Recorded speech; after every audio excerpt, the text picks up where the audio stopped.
இயக்குனர் பா ரஞ்சித் வெர்சஸ் இயக்குனர் மோகன்ஜி. இவங்க 2 பேரும் பார்த்தோம் அப்படின்னா, ஒரு கவுண்டர் அட்டாக் மாதிரி மாத்தி மாத்தி ஒருத்தருக்கு வந்து குடுத்துக்கிட்டாங்க. ரீசென்ட்டா இந்த YouTubeல பிரஸ் இந்த ஸ்டேஜ்ல பேசின சில விஷயம்லாம் இருக்கு. ஸோ இதில என்ன பிரச்சனை அப்படின்னு பார்த்தோம்னா, 2 பேரும் இவர் என்ன சொன்னாரு, அவர பார்த்து நீங்க எடுக்கிறதெல்லாம் ஒரு படமே இல்ல அப்படின்னு வந்து சொன்னாரு. பதிலுக்கு அவரு என்ன சொல்லியிருக்காரு, இவர் தான் வந்து தமிழ் சினிமாவ வந்து தாங்கி பிடிக்கிறாரா, இப்படி ஒருத்தர் மாறி மாறி வந்து இப்படி சொல்லிக்கிட்டாங்க. ஸோ நம்ம இந்த ஒரு விஷயத்த என்னடா 2 டைரக்டர்ஸ் பத்தி பேசுறோம். இத வந்து நம்மளோட இன்னொரு சேனல் என்டர்டெயின்மென்ட் சேனல் சச்சின் ஸ்டுடியோஸ்ல வந்து இத பத்தி பேசலாம் அப்படின்னு நெனச்சேன்.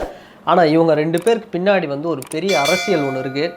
இவங்களுடைய மோதல் அப்படிங்கிறது வெறும் 2 இயக்குனர்களுடைய மோதல் அப்படின்னு நம்ம பார்க்க முடியாது. இது 2 பிரிவுக்கான ஒரு மோதல் அப்படின்னு தான் வந்து நம்ம சொல்லணும். ஏன்னா அப்படிதான் இவங்க 2 பேரும் வந்து ரீசென்ட்டா வந்து இயங்கிட்டு இருக்கிறாங்க. அப்படிதான் இவங்களுக்கான மோதலும் இருக்கு. உதாரணத்துக்கு சொல்லணும் அப்படின்னா, ரீசென்ட்டா ஒரு ஐபிஎல் மேட்ச் முடிஞ்சதுக்கப்புறம் ஒரு சென்னை மும்பை மேட்ச் முடிஞ்ச அப்புறம் ஒரு மீம்ஸ் ஒண்ணு பார்த்தேன்.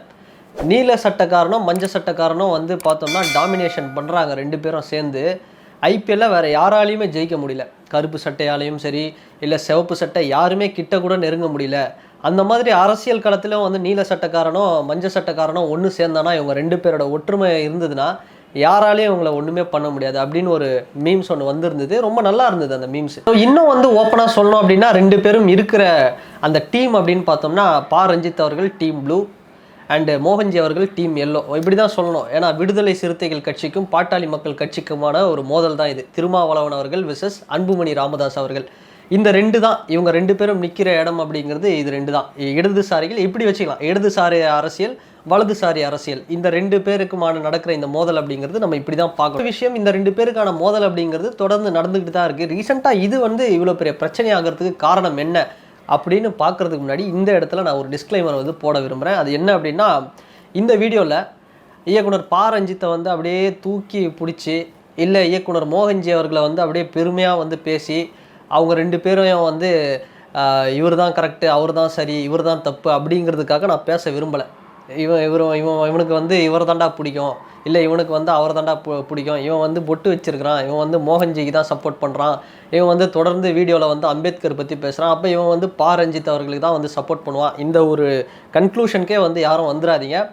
இங்கே நடந்த விஷயம் என்ன, இதை பற்றி தான் வந்து நான் இந்த இடத்துல வந்து நான் பேச போகிறேன். ஸோ தொடர்ந்து வந்து வீடியோ பாருங்கள். வாங்க வீடியோக்குள்ளே போகலாம். இயக்குனர் பா ரஞ்சித் அவர்கள்கிட்ட ஒரு பேட்டியாளர் வந்து ஒரு கேள்வி கேட்குறாரு.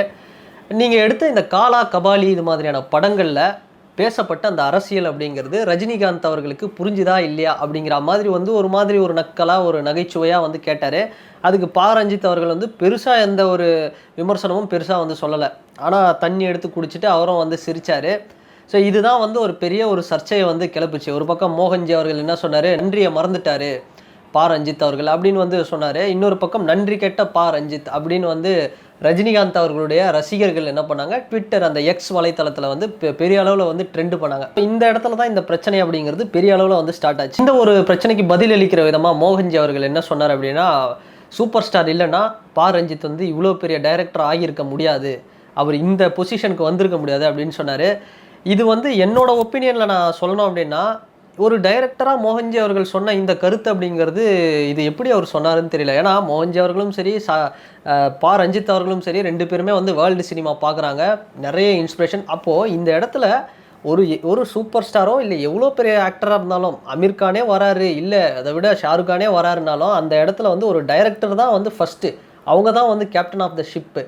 அதுக்கப்புறம் அந்த நடிகருக்கு வந்து எவ்வளோ பெரிய ஃபேன் பேஸாக இருக்கட்டும், இல்லை பணம் இருக்கட்டும், இல்லை என்ன வேணால் இருக்கட்டும், அதெல்லாம் வந்து செகண்டரி தான். அப்போ ஒரு இயக்குனராக வந்து மோகன்ஜி வந்து அப்படி ஒரு விஷயத்த வந்து சொல்லியிருக்கக்கூடாது. இந்த இடத்துல பார்த்தோம் அப்படின்னா, சூப்பர் ஸ்டார் ரஜினிகாந்த் அவர்கள் வந்து பா ரஞ்சித்துக்கு வந்து லைஃப் கொடுத்தாரு, அவர் தான் வந்து ஃபஸ்ட்டு படத்தை கொடுத்தாரு அப்படின்னு கூட நம்ம சொல்ல முடியாது. ஏன்னா இந்த காலா கபாலி இந்த 2 படம் வரதுக்கு முன்னாடியே பார்த்தோம்னா ஒரு பெரிய அளவில் ஒரு சக்ஸஸ் வந்து கொடுத்தாரு. மெட்ராஸ் அப்படிங்கிற ஒரு படத்தை பா ரஞ்சித் அவர்கள், அதுக்கு முன்னாடி அட்டகத்தின்னு ஒரு படம் கொடுத்தாரு. ஆனால் மெட்ராஸ் தான் அவர் கரியரில் ஒரு பெஸ்ட்டான ஒரு படம் அப்படின்னு சொல்லலாம். அதுக்கப்புறம் சார்பட்டா பரம்பரை அதை விட ஒரு பெரிய சூப்பர் ஹிட் படம் அப்படின்னு சொல்லலாம். காலா கபாலியெல்லாம் வந்து ஒரு ஆவரேஜான ஒரு ஹிட்டு தான். பா ரஞ்சித் இந்த நிலைமையில் இருக்கிறாருன்னா அதுக்கு சூப்பர் ஸ்டார் தான் காரணம் அப்படின்னு வந்து சொல்லியிருக்க வேண்டாம். ஏன்னா மெட்ராஸ் அப்படிங்கிற படம் ஒரு சூப்பர் ஹிட் படம், ஒரு இண்டஸ்ட்ரி ஹிட் படம்னே சொல்லலாம். அந்த அளவுக்கு வந்து ஒரு மேக்கிங் வைஸில், ஒரு கண்டென்ட் வைஸில், ஒரு ஸ்டோரி வைஸில் அவ்வளோ சூப்பராக வந்து தன்னுடைய திறமையை வந்து ரஞ்சித் அவர்கள் வந்து காட்டியிருப்பார். ரஜினிகாந்த் அவர்களுடைய மகள் ஐஸ்வர்யா ரஜினிகாந்த் அவர்கள் தான் நினைக்கிறேன். அவங்க தான் வந்து என்ன பண்ணாங்க, இந்த மாதிரி ரஞ்சித் சாரை வந்து கான்டாக்ட் பண்ணி இந்த மாதிரி ரஜினி சார் கூட வந்து படம் பண்ணணும், ஒரு கண்டென்ட் வந்து ரெடி பண்ணுங்க, ஒரு ஸ்கிரிப்ட் அப்படிங்கிற மாதிரி அவங்க தான் வந்து கேட்டாங்க. ஸோ இந்த இடத்துல நம்ம என்ன பார்க்கணும் அப்படின்னா, மெட்ராஸ் படம் அப்படிங்கிறது ஒரு பெரிய ஹிட்டு கொடுக்கும் போதே ரஞ்சித் அப்படிங்கிறவர் ஒரு ஸ்டார் டைரக்டர் தான். அதை பார்த்துட்டு தான் வந்து ரஜினி சார் சைட்லேருந்து ஒரு கால் வந்து படம் பண்ணாங்க. அப்போ இந்த இடத்துல வந்து காலா கபாலி பண்ணலைன்னா கூட கண்டிப்பாக வந்து சார்பட்டா மாதிரி ஒரு படம் வந்து பண்ணியிருக்க முடியும் ரஞ்சித் அவர்களால். ஏன்னா அவர் பார்த்த வேர்ல்டு சினிமா வந்து அப்படியே ஒரு நல்ல டைரக்டருக்கான ஒரு மேக்கிங், ஒரு பெஸ்ட்டு தமிழ் சினிமாவில் சிறந்த இயக்குநர்களில் ஒன்று அப்படின்னே வந்து நம்ம ஒருத்தராக இருக்கிறாரு அப்படின்னு தான் வந்து நம்ம ரஞ்சித்தை வந்து சொல்லி ஆகணும். ஸோ அந்த அளவுக்கு அவருடைய படைப்புகள் வந்து இருந்திருக்கு. ஸோ அதனால் இந்த ஒரு விஷயம் ரஜினிகாந்தை வந்து அவர் அசிங்கப்படுத்திட்டாரு, நக்கல் படுத்திட்டாரு அப்படிங்கிற ஒரு விஷயத்தை வந்து நம்ம அது வந்து நம்ம பெருசாகவே எடுத்துக்க தேவையில்லை. ஏன்னா ரஜினிகாந்த் அவர்கள் வந்து காலா படத்தில் வந்து பேசின அரசியல் ஒன்று, அதுக்கப்புறம் அவர் ப்ரெஸ் மீட்டில் சொன்ன ஒரு விஷயம் வந்து வேறு. அது அவருடைய தனிப்பட்ட ஒரு விஷயம். அவர் வந்து ராமர் கோவில் போகிறாரு, அயோத்தியா போகிறாரு, இது மாதிரியான அது அவருடைய நம்பிக்கை. அதுலலாம் வந்து எதுவுமே சொல்கிறதுக்கு இல்லை. ஆனால் அவர் வந்து சிரித்த விஷயம்ன்றது அந்த ஆங்கர் கேட்ட கேள்வி எப்படி இருந்தது. ஃபார் எக்ஸாம்பிள் ஒன்றுமே இல்லை, இப்போ மோகன்ஜி வந்து கமல் சார் கூட வந்து 2 படம் பண்ணிட்டாருன்னு வச்சுக்கோங்களேன். ஒரு 2 படம் பண்ணிட்டாரு. இது ஒரு இந்தியன் மாதிரி ஒரு படம். படத்தில் வந்து இந்த கட்சி அந்த கட்சிலாம் வேணாம், இந்த 40 வருஷமாக வந்து இப்படி பண்ணிட்டாங்க, நாசம் பண்ணிட்டாங்க இந்த நாட்டை, தனியாக ஒரு கட்சி அப்படின்னு ஒரு நியூட்ரலிட்டியை வந்து பேசுகிறாரு, ஒரு சென்ட்ரிசம் பேசுகிறாருன்னு வச்சுக்கோங்களேன். இதுக்கப்புறம் மோகன்ஜி அவர்கள் ஒரு 2 படம் பண்ணிவிட்டு ஒரு பேட்டி வந்து கேட்குறாங்க, இந்த மாதிரி வந்து நீங்கள் கமல் சார்கிட்ட படம் 2 படம் பண்ணீங்க, கமல் சார் படம் பண்ணும்போது எந்த கட்சி கூடயும் சார் அது தனியாக ஒரு கட்சி வரணும்னு சொன்னார், ஆனால் இன்றைக்கி அவர் வந்து ஒரு கட்சி கூட போய் கூட்டணி வச்சுட்டாரு அப்படின்னு ஒரு ஆங்கர் வந்து கேட்டார் அப்படின்னா மோகன்ஜி வந்து சிரிப்பாரா மாட்டாரா? இல்லை அதே மாதிரி தண்ணி குடிக்கும் போது வந்து சிரிப்பு வருமா வராதா? அது மாதிரி ஒரு சாதாரண விஷயமா தான் இந்த விஷயத்தை வந்து எடுத்துகிட்டு போயிருக்கலாம். அதை விட்டுட்டு வந்து நன்றி கெட்ட ரஞ்சித் அப்படின்னு வந்து போட்டு ட்விட்டரில் ட்ரெண்டிங் பண்ணுறது, இதெல்லாம் வந்து ஒரு தேவையில்லாத ஒரு விஷயம் அப்படின்னு தான் சொல்லணும். இந்த விஷயத்திலே வந்து இயக்குனர் மோகன்ஜி அவர்கள் ஒரு விஷயம் சொல்லியிருந்தார். என்னென்னா, ரஜினிகாந்த் அவர்கள் வந்து ஒரு ஆன்மீகவாதி. அவரை வந்து சமீப காலமாக அவருடைய ஆன்மீகம் சார்ந்த விஷயத்தெல்லாம் வச்சு வந்து ட்ரோல் பண்ணுறாங்க, நிறைய வந்து கலாய்க்கிறாங்க. தேவையில்லாமல் அந்த மனுஷன் வந்து நல்ல மனுஷன், அவரை எல்லாரும் நோண்டுறாங்க அப்படின்லாம் வந்து சொல்கிறாங்க. இன்னொரு பக்கம் பார்த்தோம் அப்படின்னா ரஞ்சித் அவர்கள் வந்து ஒரு ஏத்திஸ்ட், மோகன்ஜி அவர்கள் வந்து ஆன்மீக சிந்தனையை உள்ளவர். அப்போது இந்த இடத்துல ரஜினி சார் வந்து ஏன் இது வரைக்கும் வந்து மோகன்ஜிக்கு வந்து ஒரு படம் வந்து கொடுக்கல? ஸோ அதுக்கு காரணம் என்னென்னா, அவர் வந்து எனக்கு வந்து மோகன்ஜி வந்து ஒரு சில பேர் சொல்கிறாங்களா இந்த வேஸ்ட்டு, இவருக்கெலாம் வந்து அறிவே கிடையாது அப்படிலாம் வந்து நான் சொல்லுவேன். நான் மோகன்ஜி அவர்களுடைய படமும் வந்து ஃபஸ்ட் டே ஃபஸ்ட் ஷோ தான் போய் பார்க்குறேன். ஆனால் எனக்கு என்னென்னா, அவர் வந்து அந்த ஒரு வட்டத்தை வந்து தாண்டி இன்னும் கொஞ்சம் வெளியே வரலையோ அப்படின்னு தோணுது. ருத்ரதாண்டவம் பண்ணார். எனக்கு அவர் பண்ண படத்தில் ரொம்ப பிடிச்ச படம் ருத்ரதாண்டவம். ஏன்னா அந்த படம் வந்து ஓரளவுக்கு நல்லா ஒரு நியூட்ராலிட்டியாக இருக்கும். சில விஷயம் இந்த வட சென்னையில் நடக்குகின்ற இந்த சில ட்ரக்ஸ் இது மாதிரியான விஷயங்கள்லாம் வந்து அந்த படத்தை ரொம்ப அழகாக சொல்லியிருப்பார். அம்பேத்கர் பற்றி வந்து சில விஷயங்கள் வந்து அழுத்தமாக பேசியிருப்பார் அந்த படத்தில். அந்த படம் ஒரு சூப்பர் படம். பகாசுரன் கூட வந்து பார்த்தோம்னா மேக்கிங் வைஸில் அந்த படம் நட்டி சாரோட ஆக்டிங்காக இருக்கட்டும், செல்வராகவன் அவர்களுடைய கேரக்டராக இருக்கட்டும், படம் வந்து ஓரளவுக்கு ருத்ரதாண்டவம் அளவுக்கு இல்லை, ஆனால் ஓகே அப்படி தான் சொல்லணும். திரௌபதி வந்து பார்த்தோம்னா பெருசாக அந்த படம் வந்து எனக்கு பெருசாக அந்த படம் வந்து ஒரு அட்மைர் பண்ணலை. ஓகே தான், அந்த படம் வந்து அவர் எடுத்ததுலேயே ஒரு லீஸ்ட் அப்படின்னு தான் சொல்லணும். ஸோ அந்த மாதிரி இருக்கக்கூடிய ஒரு இயக்குனர் தான். அப்போது இந்த இடத்துல மோகன்ஜியா ரஞ்சித்தா அப்படின்னு பார்த்தோம் அப்படின்னா கண்டிப்பாக வந்து ரஞ்சித் அப்படி தான் சொல்லணும். ஏன்னா நிச்சயமாக தமிழ் சினிமாவை ரஞ்சித் அவர்கள் வந்து தூக்கி தான் பிடிச்சிருக்கிறாரு. ஏன்னா இதுக்கு ஒரு புரட்சியே நடந்திருக்கு. அவருடைய அந்த மெட்ராஸ் படத்துலேருந்து பார்த்தோம்னா இப்போ வரைக்கும் தமிழ் சினிமாவுடைய அந்த ட்ரெண்டே வந்து டோட்டலாக மாறி இருக்கு. அதுக்கப்புறம் வந்து பார்த்தோன்னா மாரி செல்வராஜ் வந்திருக்கிறாரு. நிறைய இயக்குனர்கள் ரொம்ப கஷ்டப்பட்டுட்டு இருக்கிற ஒரு இயக்குனர்கள்லாம் வந்து அவரால் வந்து வந்திருக்கிறாங்க. அவருடைய ப்ரொடக்ஷன் கம்பெனிலேருந்து அந்த அளவுக்கு பல பேரை வந்து இயக்குனராக வந்து ஆக்கி வச்சிருக்கிறாரு. அண்ட் அதுக்கப்புறம் தமிழ் சினிமாவோட ட்ரெண்டே வந்து வேறு மாதிரி மாறி இருந்தது. ரீசெண்டாக வந்து ஒரு மீம்ஸ் கூட போட்டிருந்தாங்க. என்னென்னா, அப்போல்லாம் வந்து சினிமா வந்து நல்லா ஜாலியாக பார்த்துட்டு இருந்தோம், ரஞ்சித் வந்து தான் வந்து கெடுத்து வச்சுட்டாரு, நீ இவன் வில்ல எந்த ஜாதி, இவன் எந்த ஜாதி அப்படின்னு. ரஞ்சித் அவர்கள் சிறந்த இயக்குனரா இல்லை மோகன்ஜி பெஸ்ட்டா அப்படின்னு பார்த்தோம்னா ரஞ்சித் அவர்கள் தான் பெஸ்ட்டு. ஏன்னா Sarpatta one of the best படம் அப்படின்னு தான் வந்து சொல்லணும். தமிழ் சினிமாவில் one of the best hit லிஸ்ட்டில் அந்த ஒரு படம் வந்து நிச்சயமாக அதுக்கான ஒரு இடம் அப்படிங்கிறது இருக்கும். ஸோ இன்னொரு விஷயம் மோகன்ஜி அவர்கள் வந்து ஸ்டேஜில் சொல்லியிருந்தார், இந்த வருஷத்தில் ரிலீஸ் ஆன எந்த படமும் வந்து ஓடலை அப்படின்னு சொல்லியிருந்தார். எனக்கு தெரிஞ்சு வந்து ப்ளூ ஸ்டார் வந்து ஒரு நல்ல படம் தான். ப்ளூ ஸ்டார் படம் வந்து ஒரு 2 சமூகம் ஒரு பிளவுபட்ட சமூகம் வந்து ஒன்றா இருந்தாங்க, ஒன்று சேர்ந்துட்டாங்கன்னா அவங்களுடைய வெற்றியை யாராலையுமே தடுக்க முடியாது அப்படிங்கிற ஒரு விஷயத்த ரொம்ப அழகாக வந்து ஒரு சொன்ன படம். ப்ளூ ஸ்டார் நிச்சயமாக இந்த வருஷத்தில் வந்த படங்களில் ஒரு சூப்பர் ஹிட் படம் அப்படின்னு தான் வந்து நம்ம சொல்லி ஆகணும். இந்த மாதிரி மோகன்ஜி அவர்கள் மலையாள சினிமாவை வந்து கம்பேர் பண்ணி சொல்லியிருந்தாரு. இந்த மாதிரி மலையாள சினிமா வந்து பாருங்கள், அங்கே வந்து எப்படிலாம் வந்து படங்கள் வந்து வருது அப்படின்னு. மலையாள சினிமாவில் வந்து ஓகே நல்ல படங்கள் வருது, ஆனால் அங்கே ஒரு சார்பட்டா பரம்பரை மாதிரி ஒரு படம் இருக்கா, அசுரன் மாதிரி ஒரு படம் இருக்கா, விடுதலை மாதிரி ஒரு படம் இருக்கா, அது மாதிரி ஒரு படங்கள் இருக்கான்னு கேட்டால் நம்ம இல்லை அப்படின்னு தான் சொல்லணும். ஏன்னா அந்தளவுக்கு வந்து நம்ம தமிழ் சினிமா நல்ல நல்ல படங்கள் தான் வந்து கொடுத்துக்கிட்டு தான் இருக்கும். அது வந்து நிறைய பேர் இங்கே இருக்கிறவங்க தான் வந்து அதை வேறு மாதிரி வந்து சொல்கிறாங்க.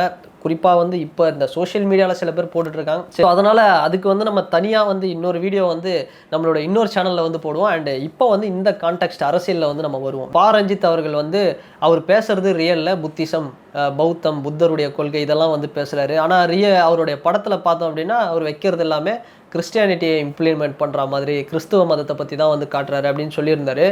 இங்கே வந்து நம்ம எல்லாருமே ஒரு விஷயத்தை வந்து ஒத்துக்கணும் அப்படின்னா, கிறிஸ்டியானிட்டி அப்படிங்கிறது கிறிஸ்டியன் மிஷினரிஸ் வந்து நிறைய வந்ததுக்கு அப்புறம் தான் இங்கே பட்டியலினத்து மக்கள், குறிப்பாக எஸ்சி எஸ்டி இந்த பிரிவு மக்களுக்கு வந்து அதிக அளவில் கல்வி அப்படிங்கிறது ஒரு சம உரிமை அப்படிங்கிறது கிடச்சிது. இன்றைக்கி சென்னையிலே வந்து ஒரு ஏரியா எடுத்து பார்த்தோம் அப்படின்னா அங்கே ஒரு 5-6 கிறிஸ்டியன் ஸ்கூல் இருக்கும். அதுக்கு முன்னாடி வந்து இந்த கல்வி அப்படிங்கிற விஷயம் வந்து சரிசமமாக எல்லாருக்கும் வந்து மறுக்கப்பட்டிருந்தது, குறிப்பாக எஸ்சி எஸ்டிஸ்க்கு.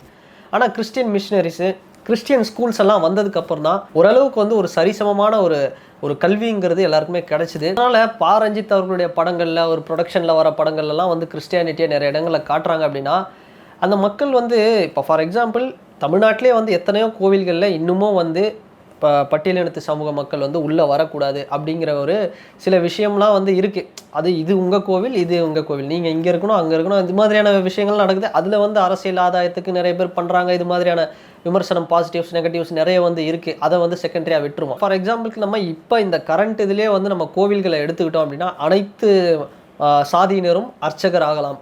ஆனால் அந்த ரியாலிட்டியில் அந்த கிரவுண்டில் வந்து எந்த அளவுக்கு அந்த பர்சன்டேஜ் அப்படிங்கிறது வந்திருக்குன்னு பார்த்தோம்னா ரொம்ப கம்மியாக தான் இருக்குது.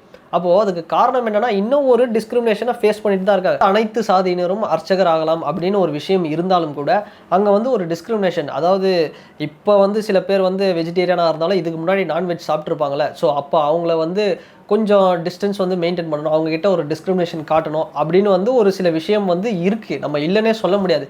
இது வந்து குறிப்பாக ஒரு சமூகத்தினர் தான் வந்து பண்ணுறாங்க இன்னொரு சமூகத்தினர் மேலே அப்படின்னு சொல்ல. டிஸ்கிரிமினேஷனை விரும்புகிறவங்க இல்லை டிஸ்கிரிமினேஷனை வந்து விரும்பாதவங்க எல்லா கம்யூனிட்டிலும் இருக்காங்க. இது மாதிரி வந்து சில டிஸ்கிரிமினேஷன் வந்து கோவில்கள் இது மாதிரியான விஷயங்களில் இருக்குது அப்படின்னு வச்சுக்கோங்களேன். அந்த இடத்துல அந்த ஃப்ரஸ்ட்ரேஷனை வந்து என்னால் தாங்க முடியும். சில பேரால் வந்து அதை தாங்க முடியல அப்படின்னா ஒய் நாட் அவங்க வந்து இன்னொரு மதத்தை வந்து சூஸ் பண்ணக்கூடாது அப்படிங்கிற ஒரு விஷயம் கூட இருக்கலாம். ஸோ இன்னொரு பக்கம் ஒரு விமர்சனம் வைக்கலாம். ஸோ ஃபண்ட்ஸ் வரதுனால தான் வந்து ரஞ்சித் அவர்களுடைய ப்ரொடக்ஷனில் வர படங்கள்லாம் வந்து இந்த மாதிரி ஒரு மதத்தை வந்து இம்ப்ளிமெண்ட் பண்ணுற மாதிரிலாம் வைக்கிறாங்க அப்படின்னு. இங்கே வந்து பார்த்தோம் அப்படின்னா நம்ம தமிழ்நாட்டில் இங்கே வந்து இந்த மதம் அந்த மதம்னு சொல்ல முடியாது.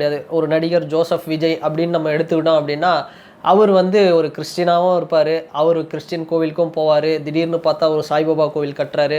இங்கே வந்து அப்படி ஒரு மிக்சடாக இருக்காங்க. ஒரு டைரக்டர் வந்து இது மாதிரியான விஷயங்கள்லாம் காட்டுறாரு, இது மாதிரி இம்ப்ளிமெண்ட் பண்ணுறாரு அப்படிங்கிறதுக்காக எல்லாருமே வந்து பார்த்தோம் அப்படின்னா அவங்கவுங்களுக்கு ஒரு தனிப்பட்ட ஒரு வழிபாடு இருக்கும். ஸோ அது அவர் சொல்கிறாரு, அது காட்டுறாருங்கிறதுனால எல்லாருமே போயிடுவாங்க. அது அவங்கவுங்களுடைய ஒரு தனிப்பட்ட ஒரு விருப்பத்தை தான் வந்து அவர் காட்டுறாரே தவிர மற்றபடி பெருசாக வந்து எதுவும் இல்லை. ஸோ அது மாதிரி ஒரு டைரக்டர் வந்து குறிப்பாக சில விஷயங்களை இம்ப்ளிமெண்ட் பண்ணுற மாதிரி சில விஷயங்களை காட்டுறாருன்னா அங்கே இருக்கிற சில விஷயங்களை தான் வந்து காட்டுறாரு.